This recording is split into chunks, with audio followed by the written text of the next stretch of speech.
It's 10 o'clock. Leah's going to be pissed. She's going to take my head off. What's up? This is The Grip. GRIP. I am your host. And I'm about to do the playlist shuffle. Don't do me dirty. Oh!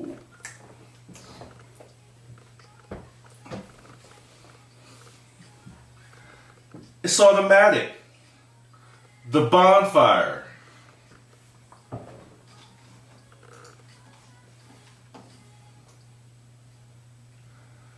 Yo, I'm on a roll. I haven't really had anything too embarrassing pop up here lately. I'm doing pretty well. This is the Grip Podcast. Search the Grip on any service you listen to, GRIP, and we will show up. Just put out a brand new cover. I'll talk to Leah about that here shortly. You can follow us on iTunes, Spotify, Google Play, Stitcher, Podbean, YouTube. This is episode 28, and we're rolling on to 30.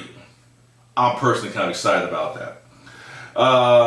Follow, share the podcast with your friends and family so we can grow it, and hopefully do more podcasts and do live shows in your city or town or other places here in Dallas.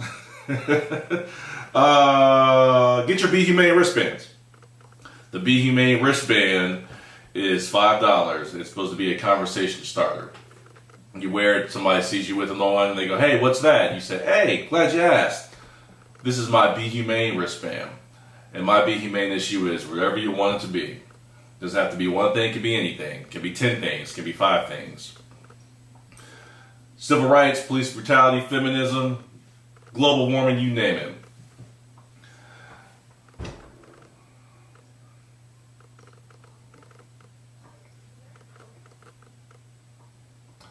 It's a good song. Get a grip on life with the Grip Podcast. Safe place to learn and talk about sensitive issues like racism, feminism, white supremacy, intersectionality. Explore humanity with us. We're going to let this rock out. Then we're going to call Leah and get into the shits. And that was it. Perfect timing.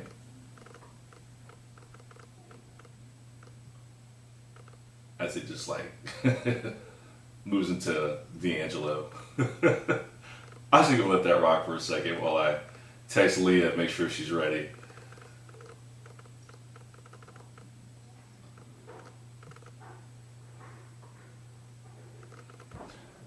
I was about to start singing. I won't do that to you.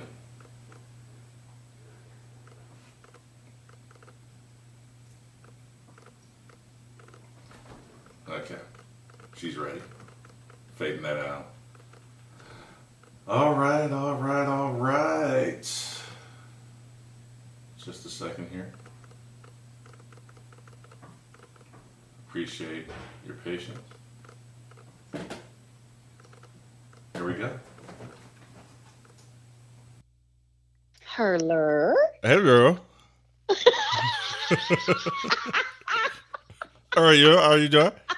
Are you good? All right. Yeah. I'm just going along with what you had going on there. Girl, I don't know. People listening, you're like, what the fuck? Ridiculous. Who are these people? We're done. We lose them within like 3 seconds. They're like, nope, not listening to this podcast. No, thank you. I think I'm good. Don't do that. Don't be that way. How's it going? I'm good. You know, a friend of mine, we were talking about somebody the other day, and we were like, you know, they're weird. And my friend was like, I'm not giving any specifics, and my friend was like, isn't everybody weird? Right? I made you think of that conversation. I mean, if you were honest, like, everybody's got their own version of weird. Right. Everybody's Quirks weird. and whatnot. Yeah. Everybody's weird. I agree. Yeah. That reminds me of something I heard the other day that What'd was you like, hear? that's so true. They were saying they were talking about othering, when people are othered, seen as the other. Mm-hmm. And they were like, everybody's the other, depending on the context. Right. I was like, it's so true. Yeah. We go overseas somewhere or even to Canada or wherever, and we're all of a sudden, we're others. So I was like, so true. Everybody's other. Anyways. Yeah. So this is so I got a what you got? Oh, go ahead. No, mine isn't important. Neither is mine, really, but I got a text from one of my friends, Unju, one of our faithful podcast listeners. Yeah. And she goes, dim sum is like Chinese breakfast tapas. And I was like, true. She heard me struggling. Yeah. Last time to figure out how to describe this for people who've never had it. I was like, that's a great description. I'll make sure I mention that. She's like, just trying to help you out, Leah. Could tell you were having a tough time. But anyways. Just shouted her out. Awesome. We're actually going to do that here in a second. But before we do that, do you know what today is, Leah? April 14th. And what is happening today? I don't know. Should I know? I don't know if you would know. I don't know if you should know. Now, I'm going to play something here on my phone, and I don't know if you'll be able to hear it. Okay. All right, hold on. I have not even tested this out, but we'll see if this works. Okay. Oh. Can you hear anything? No. Okay. Absolutely nothing. Hold on. The listeners can, but I want you to hear it. If you're listening, you know what this is.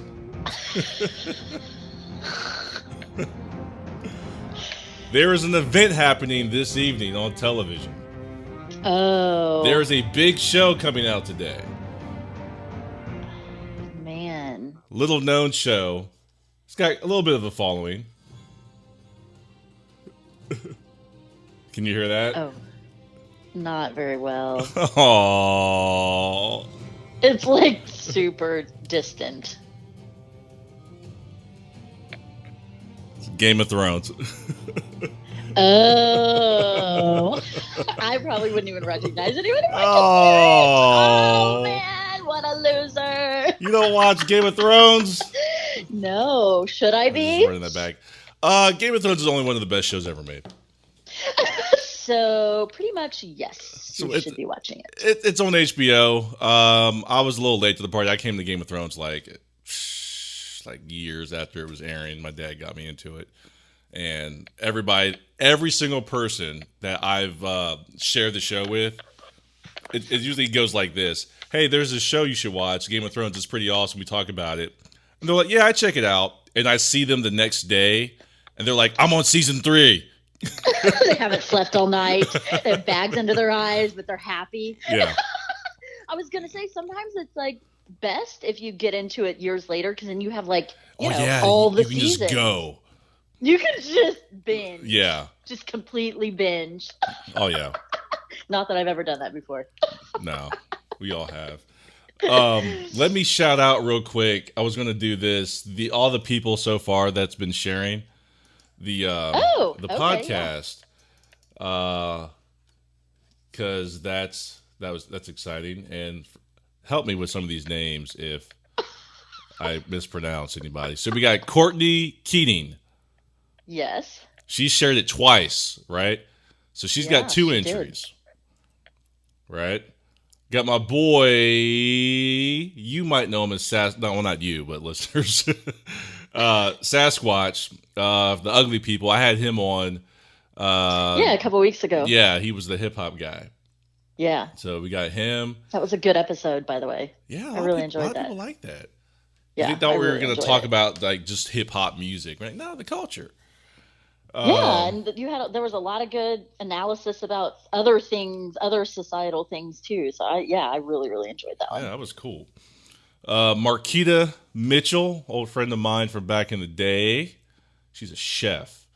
Emily Obrecht. Obrecht, yeah. You know this person? Yeah, she's my best friend from college. Okay. Do you know this person? yours? I don't know. I don't know all these people. Emily, thank you. EJ Lee. Yes, that's Unju, the one that sent me the text about the dim sum. Okay. She Nice. shortens it to EJ for the white people and black people and non-Korean people. Non-Korean. All the others. All the others who can't pronounce it. I had to work on it too. It took me a while. Yeah. I'd probably still get it wrong. Yeah. The one and only Joanna McAllister. Joe, what? Yeah. The Tina, one who connected the two of us. Yeah, is responsible for this whole thing. Yes. Tina Zisk. Yes, Tina Zisk. Zisk, okay. She's my cousin. All right. Jonah Hilario. Yes, Jonah, someone I know from Columbus. All right. Tori Chu. Yes, another Columbus friend, my best friend from Columbus. All right. Jocelyn awesome Lynn. Person. Jocelyn is an internet friend. Okay.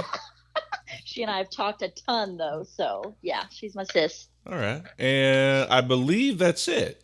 So, yeah, we got Courtney. Like I said, she's on there twice. Oh, hold on, my friend D Allen. Dalen, what's up? You shared it. Don't want to leave you out. So we got. I didn't know we were doing shout outs. Oh yeah, we shout them out. I like give them a little airtime.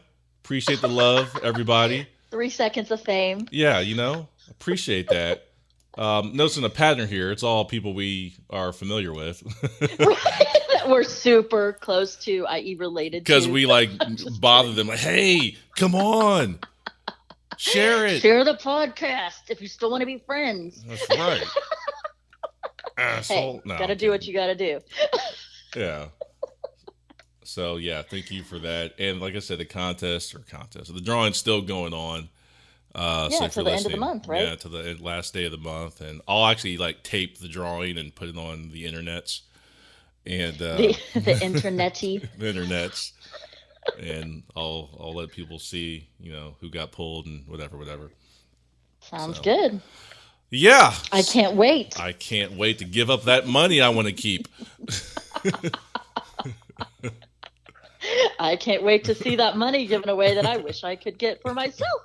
Yeah, right. Oh, man. So what are we talking about?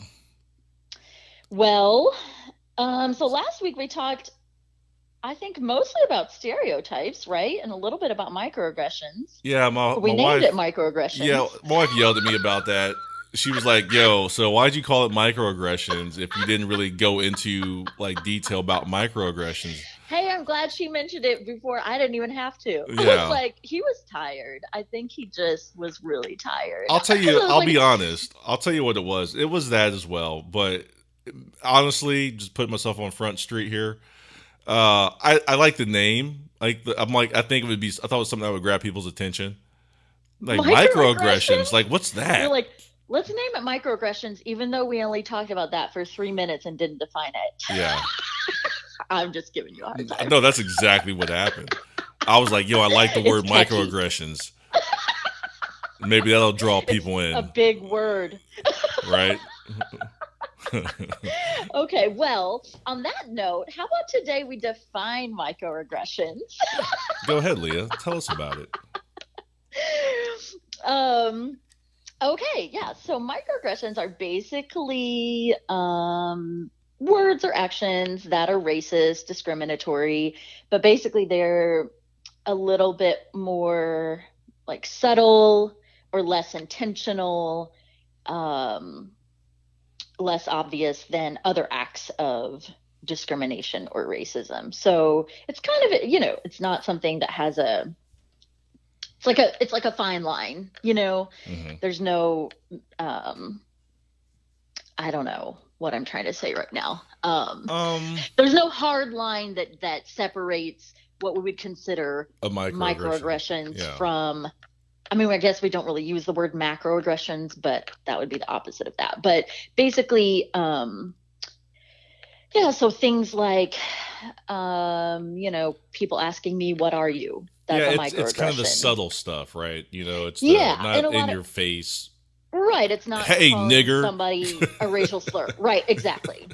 Yeah. Exactly. And a lot of times people don't mean it to be, these are where you get, well, I didn't mean it that way. You know, like people didn't quote unquote mean to be racist, although people pretty much say that about anything. So, but I think you get that a lot with microaggressions. People just think maybe they're asking an innocent question and they don't realize that it's really not quite so innocent.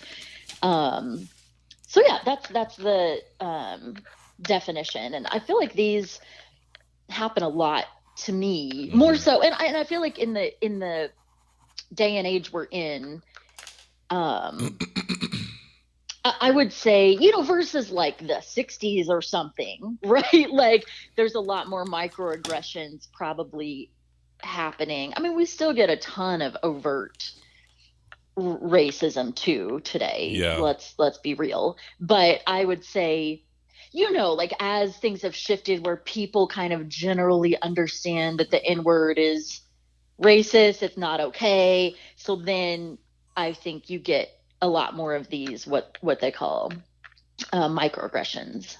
Yeah. So, but go ahead. No, you go. No, I'm going to fix the camera real quick. Oh, okay. So please talk, Leah.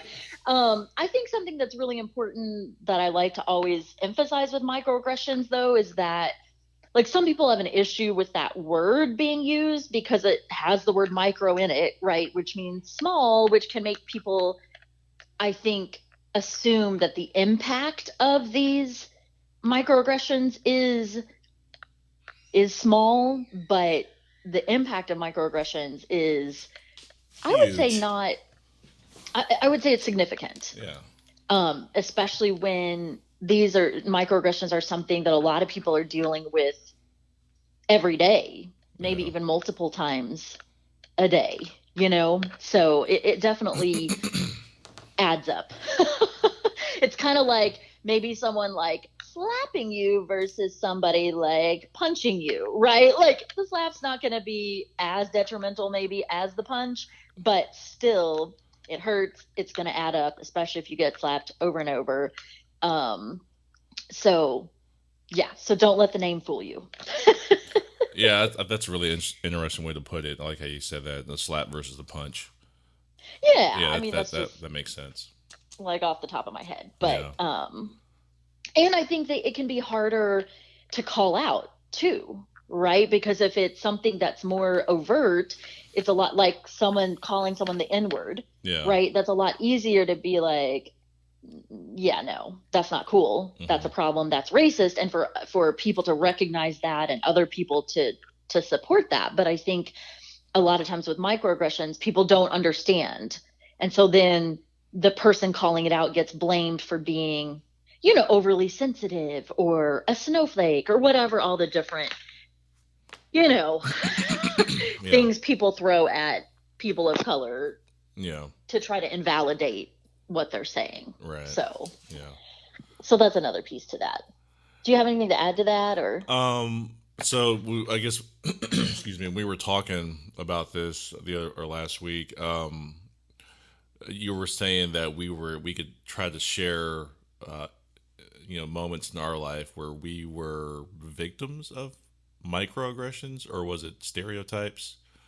Yeah, I mean, I think either one. I mean, they're connected, right? Because most microaggressions have a stereotype behind it, right? That people are coming from that place of stereotyping someone when they commit a microaggression. So, I mean, they're definitely very connected.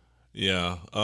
There's this really good article out there that this NBA player just wrote, Kyle Korver, and I believe it's called Privileged, and he's a NBA player. I think he plays on the Utah Jazz. And I read the article, and I'll send it to you if you want. It's nothing that you haven't heard before, Leah. It's he basically is talking about why don't white people do more, other than because most people or white people who I guess become aware of white privilege. That's kind of, and where it stops. That's just that's kind of the ceiling. It's like, yeah, it's a thing, and I'm right, sorry. And I've done my part, and I'm done. Right. And so Kyle Korver was talking about, and I guess I would consider them microaggressions, where he had a teammate who I think he got arrested by some cops, and they broke his leg or something, and the black guy, and it was like it was at the night of a back-to-back game, I think, and Kyle Korver, obviously a white guy, the first thing he said was, "Well, why were you out?" And then he, wow. Yeah, he's like, "Why were you out?" Rather than, "Hey, man, what happened to you?" Yeah. And he said he realized that after the fact and was just completely ashamed of himself, and disgusted with himself about how he approached that situation. And he kind of talked about what, like I said, what I would consider little microaggressions, things that he would say and do that he didn't even realize he was saying and doing. And so he was talking about his white privilege, and he was like, I am actively trying to do something with the white privilege. Right. And he talked about like the NFL protests, for example. He was like, imagine if, maybe it was somebody else. They were talking about imagine if Tom Brady, and we know Tom Brady would not do this because we see the MAGA hat in his locker. But like, imagine if Tom Brady or a really big white quarterback took a knee during that whole protest thing and supported like Colin Kaepernick. Right. Imagine the impact that would have. Right. Exactly. And I mean, this is the thing that I tell like white folks too. It's like, don't get caught up in the guilt. I mean, I think that's often a phase people have to move through. Mm-hmm. I don't know that it's always avoidable, right? But don't get stuck there. Like, this isn't about guilt. This isn't about like, I'm bad because I'm white. No, that's not what this is about. This is about exactly what you're saying. Learning how to use that privilege to be an ally, basically, to like to call things out and to impact these things in a positive way, right? Like turn it around. Turn that around.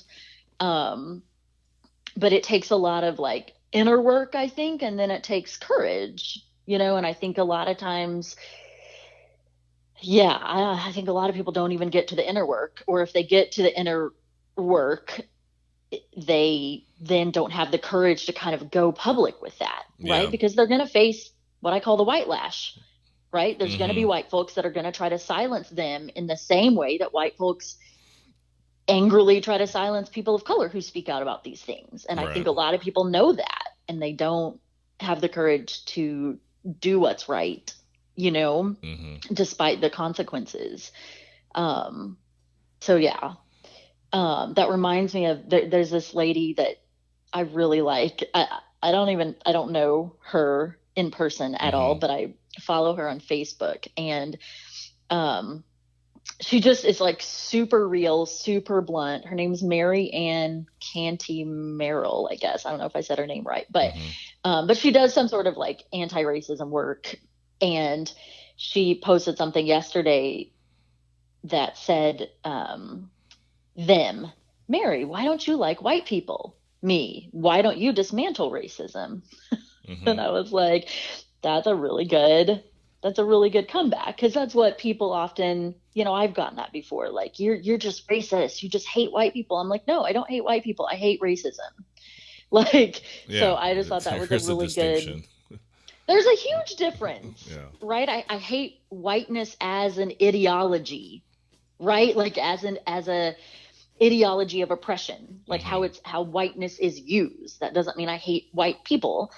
But I just thought that was like such a good response. Like, why don't you do your job? Right. Like, anyways.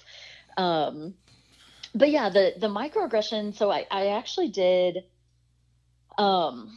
a short video. I mean, it was super short, like 3 or 4 minutes, for a friend recently, that I'm trying to think how much information to give here. I don't want to give anything away, but I have a friend who works at a private religious school, and they are having a lot.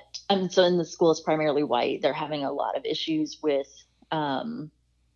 what they're calling microaggressions towards students of color. Although I would say some of them are not microaggressions. I would put some of them in the just aggression or whatever other category we're going to go to that's not micro. But anyways, they're calling them microaggressions. And so they did this like student body, meeting type of thing about microaggressions. So I did this little video but some of the stuff that they were hitting up against at the school, this one made me so angry. It just made me like gasp. But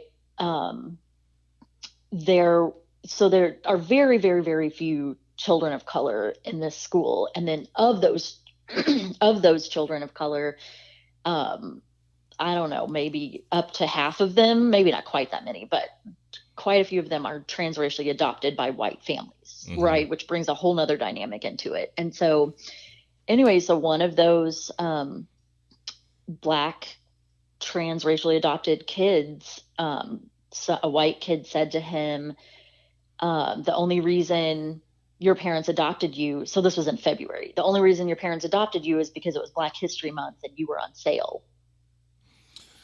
That'll get you knocked the fuck out.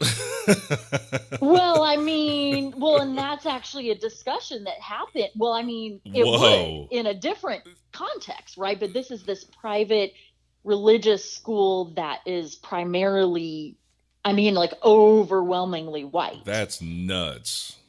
Yeah. So these are I wouldn't even call that a microaggression. No, that's not a microaggression. That's a macro. And it's layered, right? It's not just about race. That's about adoption. It's like you got two major things in one comment. But yeah, you talking about that'll get you knocked out. There was this discussion about how this public school, like a couple miles away, that is overwhelmingly Black, like the demographics are opposite. Like, I know how they'd handle it if you said something like that at that school. You'd just get beat up or whatever, and we'd be done. We wouldn't be held in this little student There was meeting. No conversation.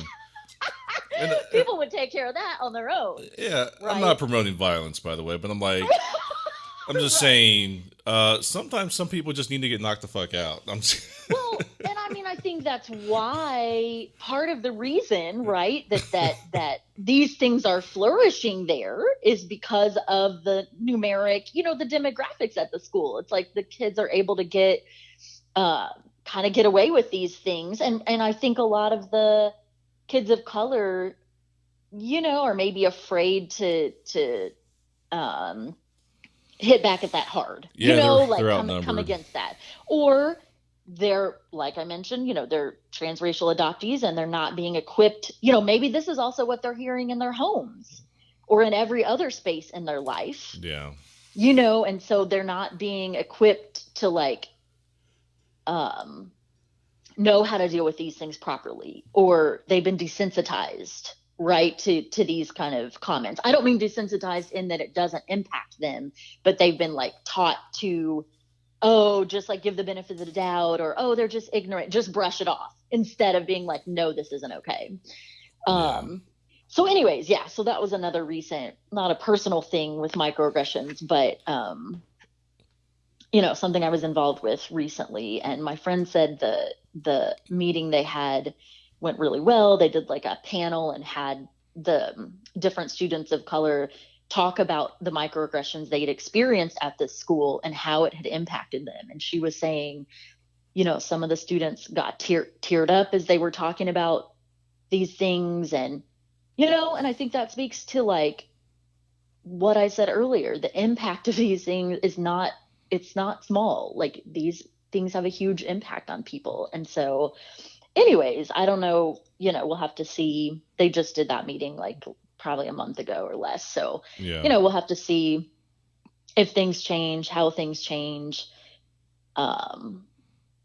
Anyways, another example. It's to me, it's always interesting, and I don't know why, but it just is, where you see a white person become woke, if you will.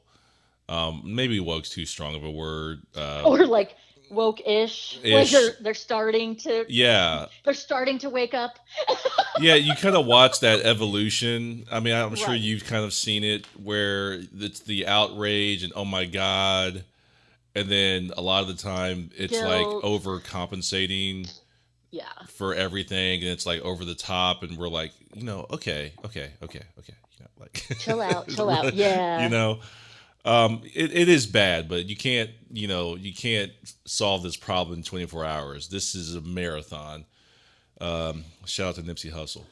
Well, and I think, I think people, I mean, I think everybody, you go through a process just like anything else in life. And I think a lot of those stages, I think there's actually people that study this stuff. I'm not super familiar, but there's like, just like people of color have stages to our racial identity development, right? And our knowledge, white folks also have a racial identity development process. Yeah.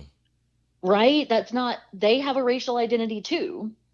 And I think that's often what gets obscured in the way we talk about race in this country, right? It's like we have people of color and then we have white people, as if white people don't have a color and don't have a racial identity, and so all this different terminology that kind of makes it seem like a white, we've talked about this a ton before. This isn't, I don't think like mind blowing to anyone, right? But white is always seen as just the norm. And then everybody else is quote unquote ethnic or other. Right. But it's like, no, white people, you have a color and a culture and a racial and ethnic identity too. And so I think when white folks are going through that process, they go through these stages. And I think it's you just have to let people go through their stages, like people just have to progress through that until they get to a more, I don't want to say stable place. Mature but place. Until it matures and it kind of calms down. And I mean, I can even look at, I went through stages. I don't know what to label them, but I'm sure other people saw it happening. I know they did. And a lot of people didn't like it, or it was overwhelming, or, oh my God, Leah, stop posting on Facebook. You're blowing up Facebook. I still do that. But I can see how I've like matured a little bit too, or like calmed down a little bit, but I think when your eyes are being open to all of this new information and all these light bulbs and all these revelations, you're just trying to process so much. And I think for me, it all happened so quickly because I was in grad school, and because I was in grad school from 2014 to 2016, which is at the height of, right when the Ferguson, uprising started. So it was in the middle of all that. So our whole country was in an uproar. Yeah. Right. And so I think it wasn't like I was just slowly learning things and had time to process that. It was like, boom, boom, boom, boom, like overwhelming amounts of information, both in the classroom and outside of the classroom. And so, I think you just kind of have to let it play out for people. Just like give them space to work through it. Right. Like work through what they're dealing with. I got a question for you. Yeah. You, just to go back a little bit, you're talking about white people have an identity and they have a culture. Yeah. What is white culture? I knew that's what you were going to ask. Damn it, Matt. Because I've heard a lot of different theories. I just cut you off. I'm just kidding.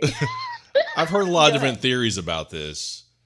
And the consistent one I'm hearing, because I've asked myself this a lot, because it's hard to identify. And I think that is, at least it has been with the people I talk to. I think it's hard to identify because I think when you say the word culture, you associate with something positive. Right. Something positive, something innocent. Something fun, enjoyable. And I'm not saying this is the answer, but I heard someone say it's colonization. Yeah. And that's not pretty.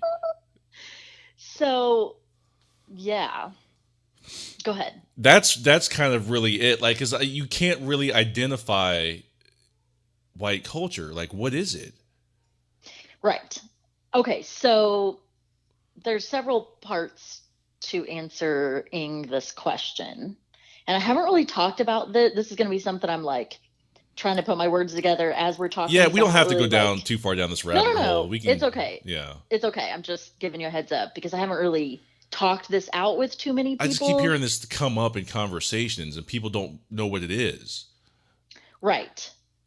So, okay. So when you say white culture, are you talking about like whiteness globally or? This is the best way I can describe it because I'll just use other races of people like black people. I don't want to say that you can just put the culture in a box and say this is the culture, but you know it when you see it. You know, the soul food, the cooking. You're talking about a Black American culture. Black American culture, or with Asian people. I'm sure it breaks down to different categories with things that they do in their traditions and sure. You know, Indians. You see these things that they do to celebrate each other and celebrate life. Right. And each other's family and all that, you know. Yeah. Okay. So here's the thing. Let me see if I can break this down without getting too wordy. So here's the thing, right? If you're talking about, so there are white, quote unquote, white cultures, right? German culture, Italian culture, Irish culture, Scottish culture, right? Like if you're talking about a specific country that is primarily white people, right? Like all of those countries have culture. When we say culture, right, it's like a language, a style of dress, holidays, right? Like all the different things that. So are they asking what's white American culture? Is that what they're asking? Okay. Hang on, I'm getting to that. Oh, okay. So those are quote unquote some cultures that are white. But what we really need to say if we're going to talk about those is like German culture, Italian culture, right? Because they're not all the same. Right. Just in the same way you would talk about the cultures within Kenya or the cultures within South Africa, right? You can't just say globally, if you're talking about culture, you can't just say like Black culture and that's like some monolithic thing, right? Okay, but in the American context, I do think anytime, you know, like earlier we mentioned Black American culture, right? So like over the centuries, there is a certain culture, right, that has developed in the U.S. with Black folks, right? A certain, all the things we just mentioned, right? That you said, you can see it, you know it when you see it, right? A certain language, right? Or styles of dress, or not that everyone falls into these particular, there's still a lot of diversity within that, but some food, you know, some general, you know, cultural things. Okay. So, but when we talk about whiteness, and this is what people are getting at when they're saying whiteness is colonization, or when we talk about whiteness as an ideology, right? Like, why was the term white, quote unquote, created, right? Somebody created that. That was not a thing, you know, hundreds of years ago. People were German, people were Italian, people were their specific, you know, nationality. That was how people referred to them. So at some point along the line, folks created this category of white. And the purpose of creating that was for power, you know, to oppress others, to either gain power or hold on to power. And that's what quote unquote whiteness did, right? Like it colonized, it created the other that was inferior. It created apartheid. It created segregation. It enslaved Black folks and indigenous folks all over the world, right? I don't know if you saw this article that posted recently, it, you know, whiteness said, you know, white people can't marry people of color. And then, so the article I was talking about, right, like kidnapped their mixed race children, like took them away from their mothers to hide the evidence that these like interracial couplings were happening, right? So like whiteness did create a Jim Crow. Like whiteness did all of these things. Like that's how people used, that was the purpose of this whole category of white. And it goes back, if people want to know where it goes back to, I mean, I think it's hard to know like exactly maybe where these ideologies started, but something that comes to mind for me is, man, I wish I could remember the name of this person, but it was these like quote unquote, you know, like scientists in Europe who came up with this, like 5 race construct. It was like the Caucasoid and the Negroid and the, I don't remember if it was like Asiatic, or they had these like 5 different terms. Mm-hmm. Man, I wish I'd known we were going to talk about this. I would have like refreshed myself on this. And, you know, supposedly it was based on these scientific things, right? Like, oh, their brains are different. And this is how we can tell. I think it was like the structure of the skull or something. Yeah. This is how we can tell who belongs to these certain groups. And so that's where the word Caucasian came from, right? Caucasoid, Caucasian. So that I think was the originating point of a lot of these racial terms that are still used today. But anyways, my point is these things were created, right? And not based on like actual science, based on things that were later proved to be pseudoscience, but these ideologies of whiteness and white people are smarter and white people are just superior, genetically superior or whatever, you know, these ideologies were used to wreak havoc across the world. And so when people say, yeah, whiteness is evil, whiteness is oppressive inherently, like that's what it was created to do, and that's what it still does today. But when people say that, you know, it's like they're talking about whiteness as the set of beliefs, not necessarily all white people. Not the people. I mean, it is the people that perpetuated it. So we can't separate that. And it is white folks that still perpetuate it today if they haven't done their work. So we can't separate the people from the ideology, but it's like analyzing the set of beliefs and tracing that. And so when people say, you know, what is white culture? I think people that are aware of the stuff I just talked about, that's where their brain is going. But then I think there is also something, just like we talked about, there is this Black American culture that has developed, even though Black Americans are originally from these very specific ethnic groups across the continent of Africa, right? But over the years, right, colonization and slavery did everything it could to erase all of that. So there's this, you know, Black American culture that arose out of that.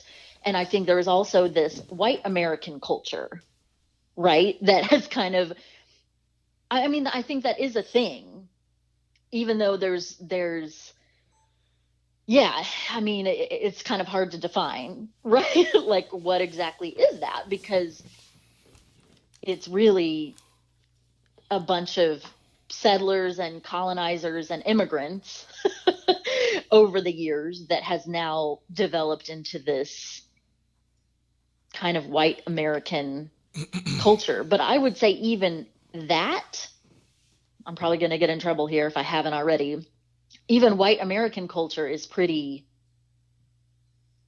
you know, evil and corrupt, right? Like what was the whole point?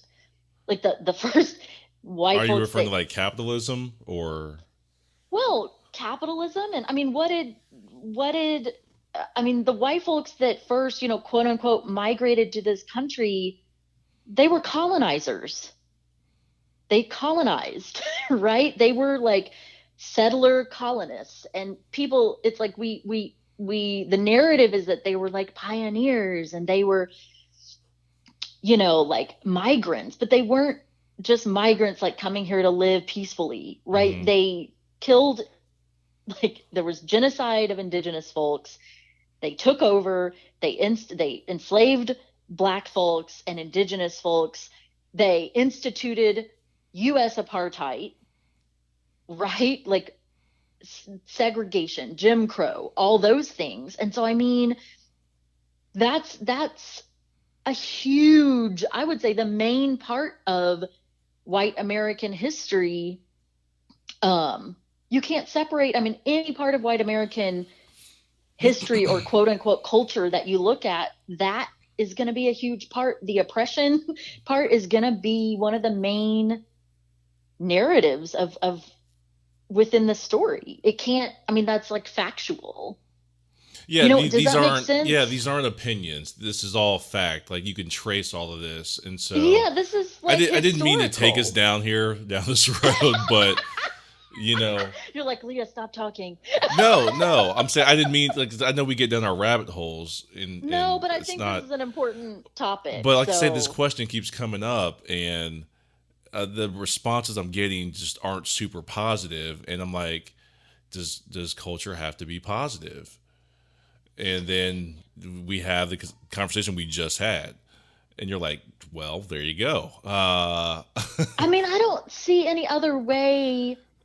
It's like name me. I mean, I challenge people to name me something big, something significant that white folks have done, like have achieved in this country that doesn't have massive oppression of people of color involved. Yeah. Like, I'm sure maybe there's a few things, but it's like, people mention all of these great inventions or all of these great, like civilization, like white folks built, this country. I'm like, really? No, white folks didn't build it. They might have been the quote unquote managers. And by that, I mean the slave masters. Like, most of this country was built on the backs of black folks and on the backs of, I mean, it's like even the White House, like, pretty sure the White House was built by enslaved black people. No, it was. It's not. And I mean, like, the same could be said of Europe. If you look at Europe and all of these countries that have all of these wonderful buildings and architecture and, like, most of that was either built on the backs of people of color or built with the money that was made in the quote unquote New World, right? The money that was made pillaging the lands of people of color and I mean, it's just like, I mean, it just is fact. And I mean, if people want to argue with that or get all angry about that, I mean, I guess do you. So this be fragile. So this would be the next question, because I've gotten this literally from my wife and some other white people who acknowledge what you just said. And like, okay, yeah, that's what it is. And this article I was reading, maybe, I don't know if I got that from you or someone else, or maybe I sent it to you. I think it says something to the effect, okay, that's a fact. That's the history. Where do we go from here? Can we change the culture? And so for white people listening, knowing all that, what do they do now? And I think, I mean, this is just my opinion, but I think it goes back to what we said earlier. Mm-hmm. You go hardcore in the other direction. And that can change the culture? Go hardcore towards being the most badass, vocal, anti-racist, pro-black, pro-indigenous, pro-LGBTQ, pro-people of color. Use that power.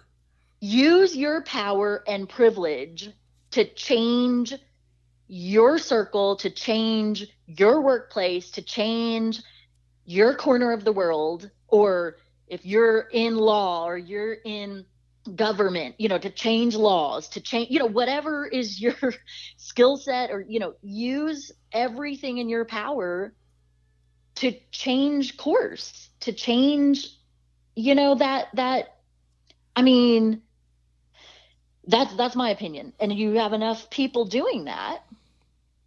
And yes, it changes culture. I mean, it takes a lot of time. Yeah. see what Trump and his cronies have done? Do you see all the laws they're changing and like everything they're doing to set us back? I mean, it's like every other day I see something, changing a law about domestic violence, changing a law about rape, changing all these laws. So it's like he's going that direction. I mean, I guess I bring him up. Obviously, he's the president. The majority of us don't have that kind of power.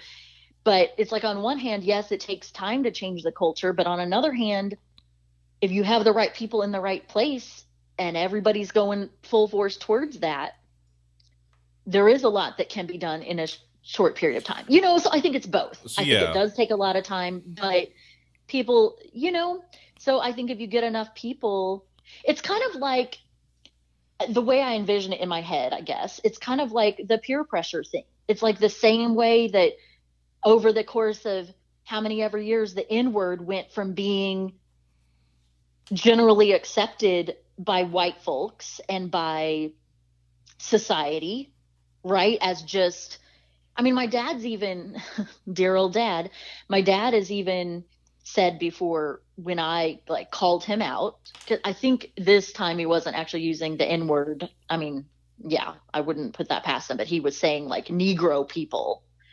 And I was like, Dad, we don't use that term anymore. And he's like, well, that's what they are, aren't they? So, we went from not that long ago in this country, that's what Black folks were seen as, Negroes, or the other, the N-word, to now I would say, the majority of people recognize that word as not okay to use, racist.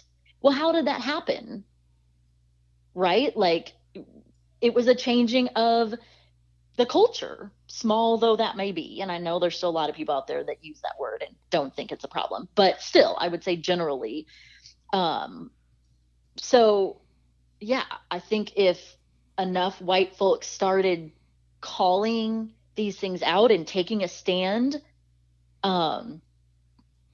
it would start to pressure those who didn't have that opinion. You know what I'm saying? There would start to be pressure on them to get their act together. Yeah, I want to say something to that. Okay, so to kind of, I feel like I just preached a sermon. Sorry. No, I want to piggyback on a part of that. So to kind of throw back what I was saying earlier about, imagine if Tom Brady or an NFL quarterback would have took a knee, the impact it would have had. And I think they were talking about this on the Joe Budden podcast, another podcast I listened to. They were saying it cost him nothing to do that because he'll get some white lash, but he still gets to go back to his privileged situation. Right. Exactly. So I'm saying that to kind of point out. So I have these conversations, and I apologize to my wife if I keep doing this and you don't like it. Because we have a lot of conversations about things, and I use a lot of that in this podcast. So we have these conversations about white people, what do we do? And let me say this really quick before I say that. Black people, it's nice to have white help. We're not going to turn down that help. Sure. Okay. So you're not holding your breath. But we're not we're doing what we're doing, and we're going to be okay. We've gotten to where we are from slavery and all that, so we're going to be fine.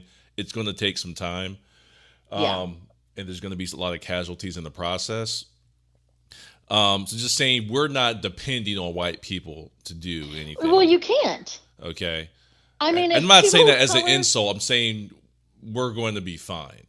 Well, but but you can't. I mean, but the truth of the matter is, if black folks waited around on white people, you'd still be enslaved, right? To come around to do your thing. Yeah. So I'm saying what I'm saying for white people, because I've had these questions and they ask me, well, what do we do? Because you kind of, like you said, they kind of stop at realizing it's bad. And it's almost like, okay, I know, like we've been shitty. Okay. I get it. So what now?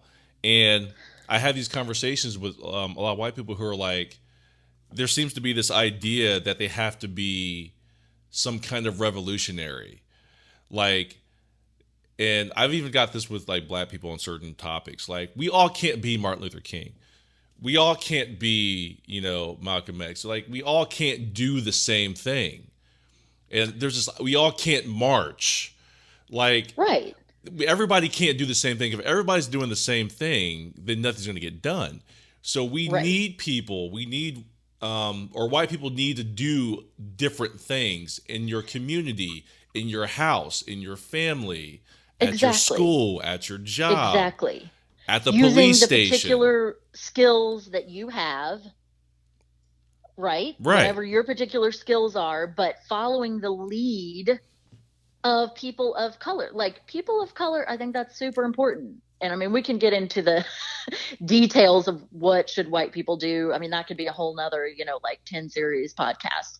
But I think, look around at what other people of color, people of color are doing, right? And start to, I don't want to say experiment, but you might have to try some different things. You're gonna have to experiment to figure out how your skills fit in to the, making anti-racist progress in this country, or in your circle, or in your world, or in your workplace, or in your schools, right? Yeah. And I mean, I just bring up, let me go back to the example of, the woman that I was talking about that is a teacher at this school, and that I made the microaggressions video for, right? She's a white woman and is on this journey of awareness, right?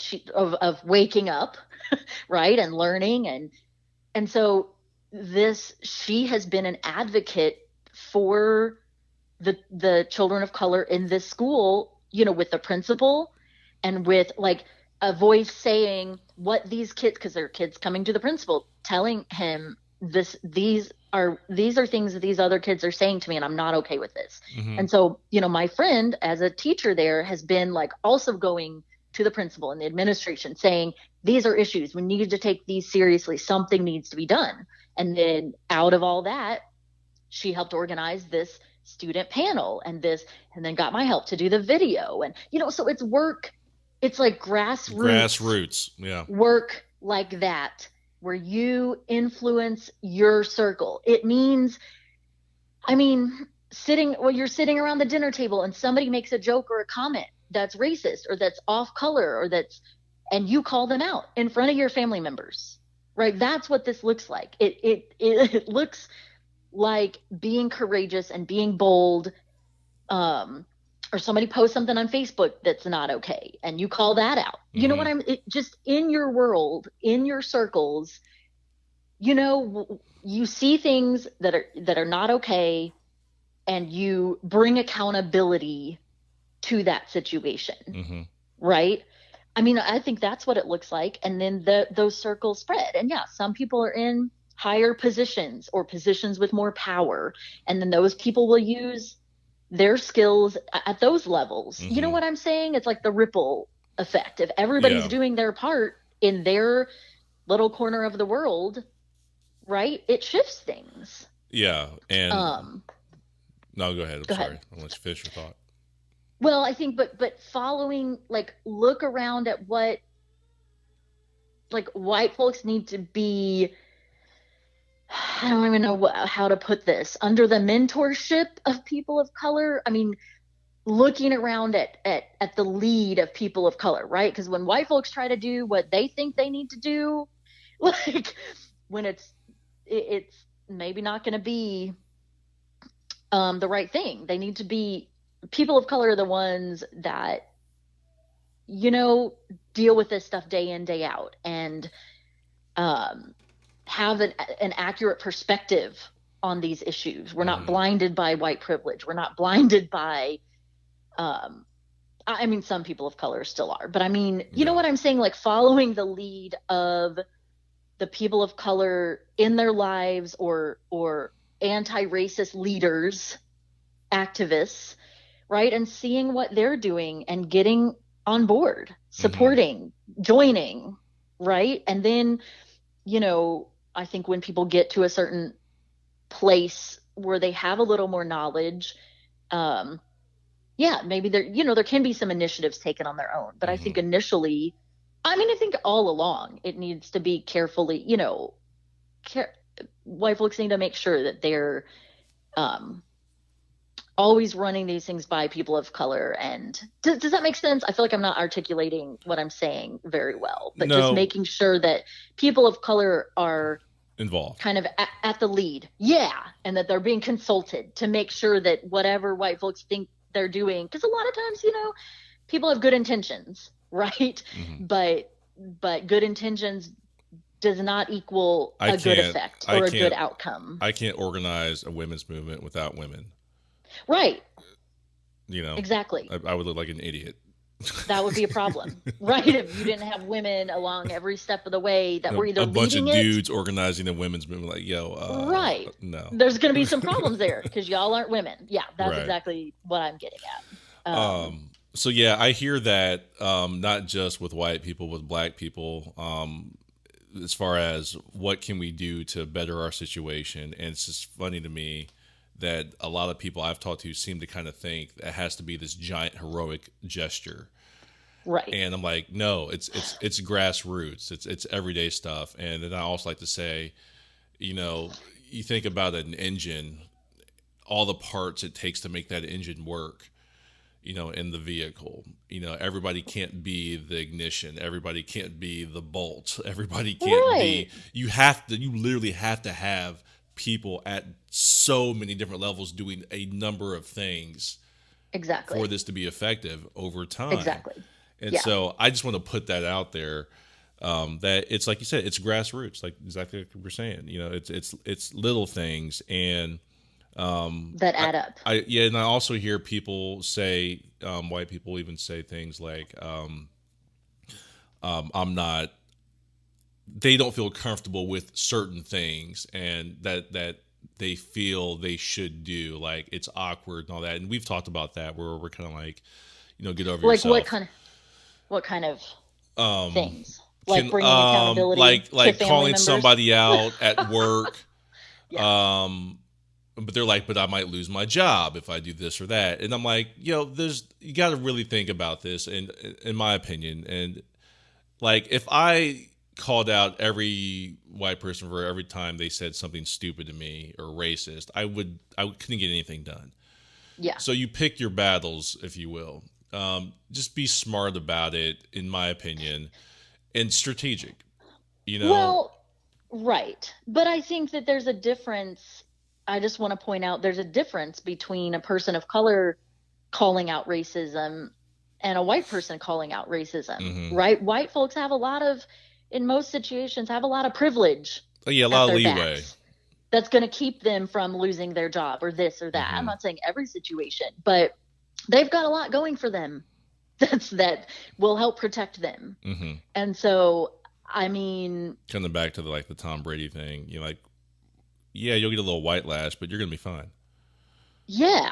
And I mean, I think a lot of things, I mean, I realize it's intimidating.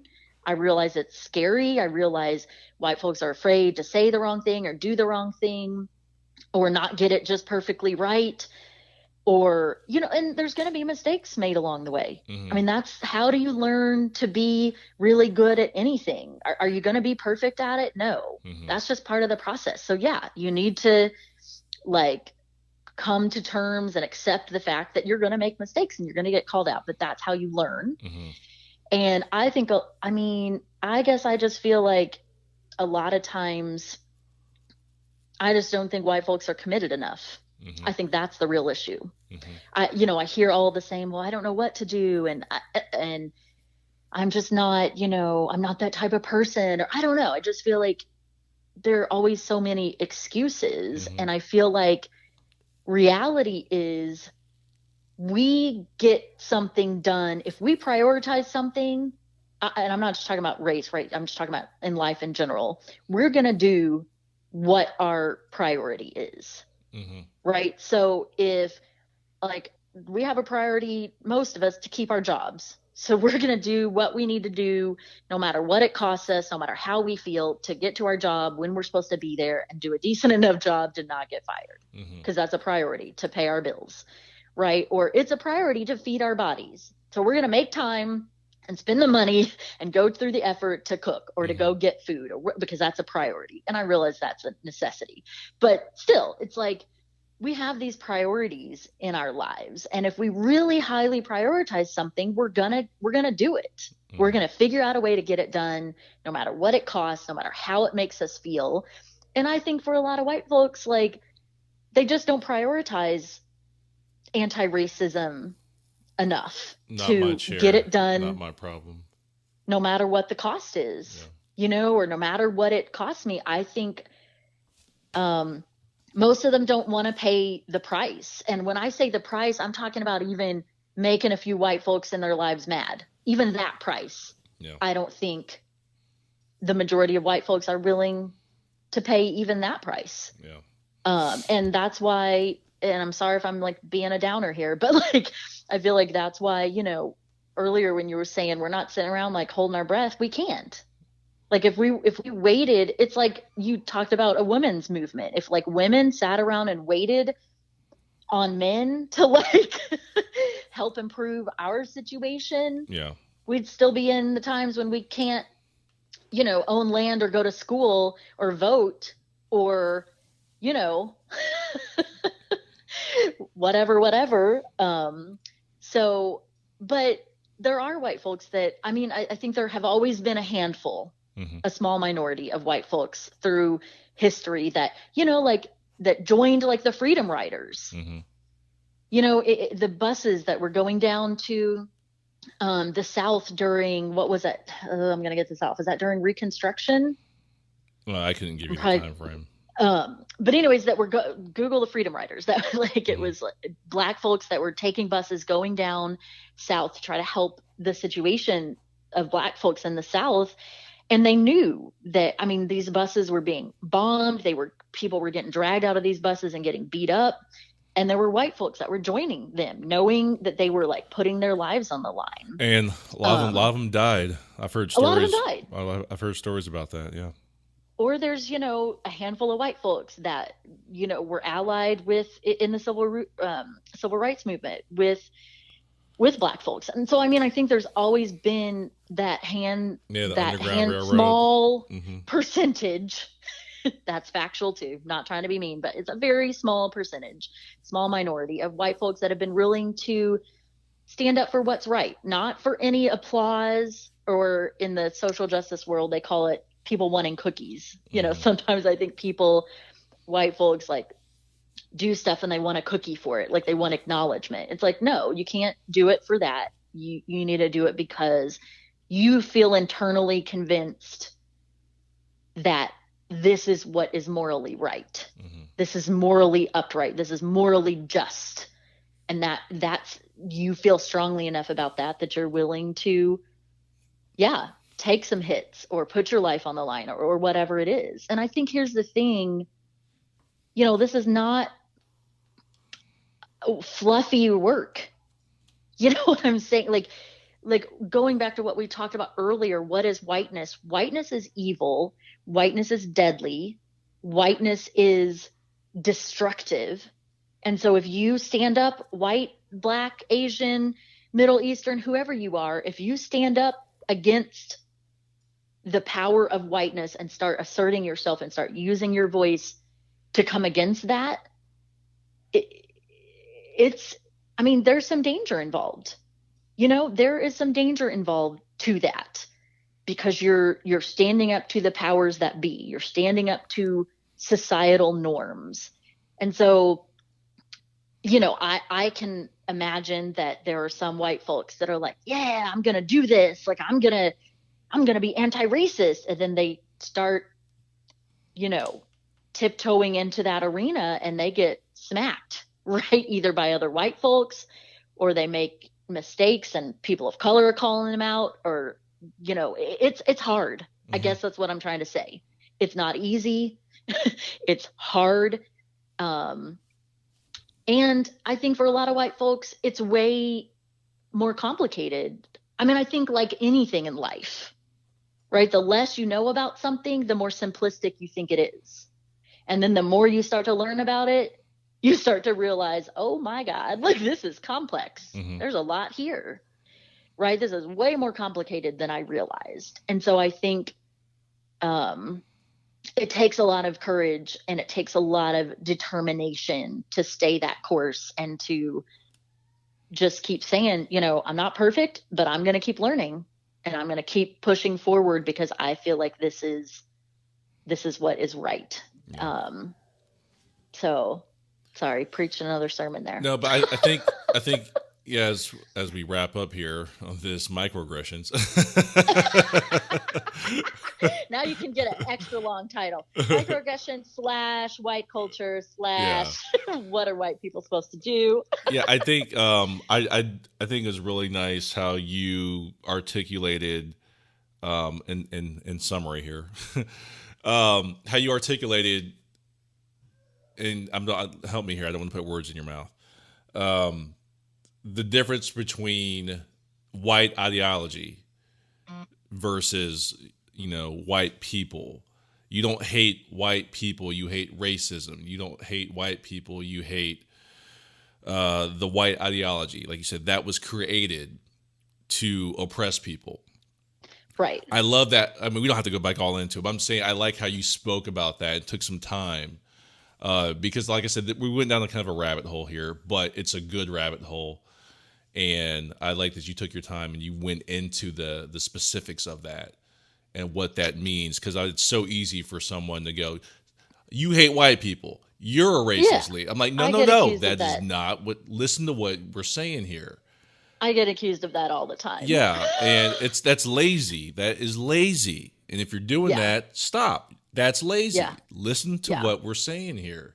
You cannot deny that was created to oppress people of color. Right. So that's a fact. And yes, people of color feel anger, frustration towards white folks, even hatred, maybe sometimes, right? Because white folks are the main ones perpetuating why would we, I mean, right? Now there are black people and people of color who do that shit, and I don't know what is going on there. But yeah, I mean, why would we push that? Right. Exactly. So yeah, I think it was good. We got quote unquote off track, but I think we got on a good and I'll important stuff. So. I'll title the episode appropriately. Thank you. I didn't say anything this time. I'll make sure I do that. All right. But that's super relevant. Glad we talked about it. Glad we went into that because that's been a constant conversation with people here lately for some reason. It's just been what's been going around. Well, and I'm glad people are asking that question. That's a great. That's progress, though, right? It is progress. It is absolutely progress. So if you're asking that question, here's a cookie for you. I want to say, we're glad you're asking that question, and hopefully you got some stuff to chew on in this episode. Yeah. So. Yeah. Okay. The more people on board, the better. Absolutely. Wow. Okay. So I think we're done. Okay. I think that's a wrap.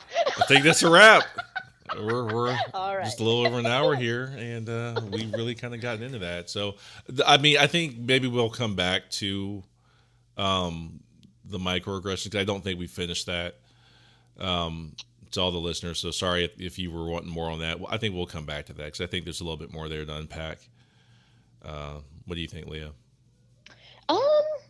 Yeah, we can. Because I got a lot of examples I had written down where gotcha. that in my life and stuff that we've dealt with as adults. Okay. Yeah, we can definitely come back to that then. Okay. Yet another episode where we very briefly touch on microaggressions and then delve into something else completely. It's okay. How we roll. All right. Well, great to talk to you. We'll chat again soon. All right. Talk to you in a little bit. Okay. Bye. All right. Bye.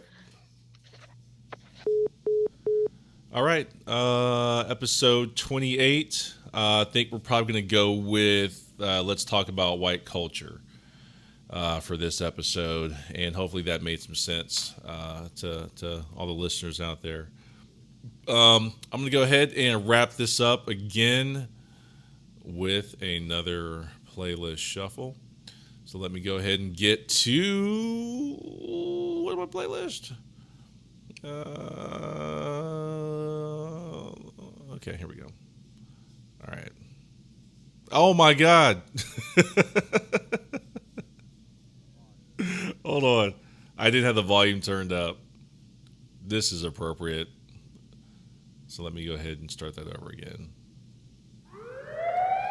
The views expressed on this recording are solely those of the artist, and by no means do we encourage or condone violence against law officials. See y'all next week. It's for you. It's for you.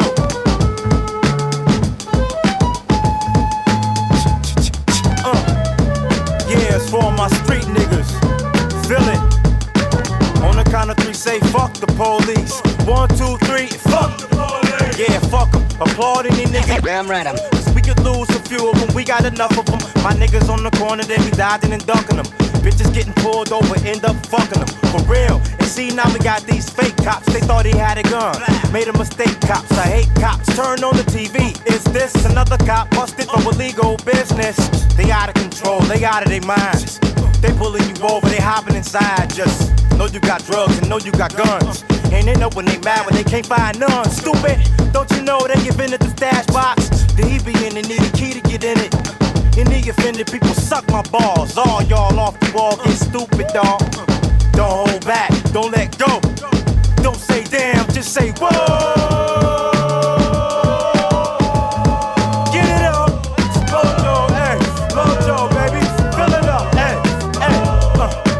On the count of three, say fuck the police. 1, 2, 3, fuck the police. Yeah, don't they know it's dangerous in these streets? Don't you know it's gangs of us? Go deep, nigga. We OGs fill up the whole Jeep, nigga. Hell with the flows and then with the beats. Hell in the Rover, it's over homes, the whole these. The reason we hold things is no peace in the streets with the police in the streets. Yo, it's cops the old niggas though for O's and keys. It's more than the beef with the 5-0. In the streets with the 5-0. It's a game of survival, dude. Now tell me who protects me from you? I got people who buy texts and weed from you. And all the niggas see in the news is cop corruption. Niggas getting popped for nothing. And niggas getting stopped and the cops pull out Glocks and bust them. Y'all need to get shot for nothing. Cause we don't hold back, we let go. We don't say damn, we just say whoa.